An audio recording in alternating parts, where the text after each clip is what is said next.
आज तुझा सगळा संभ्रम दूर करतो बघ. फक्त प्रामाणिकपणे लक्ष देऊ नये. मला सांग, आंब्याच्या झाडाचे बीज रोवून सफरचंदाचे झाड उगवलेलं तू ऐकलंयस का कधी? नाही ना.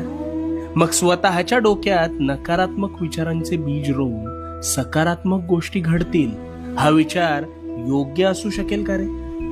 कदापि नाही. पण हेच घडतंय तुझ्या बाबतीत.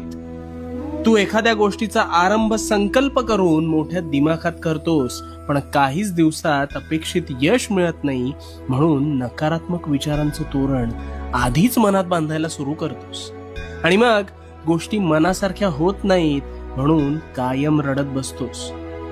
नकारात्मक विचारांचं ग्रहण लागलंय रे तुला. तुझ्या विचारांच्या संभ्रमात तुझ्यावर नकारात्मक विचार हळूहळू तुझ्या नकळत आरूढ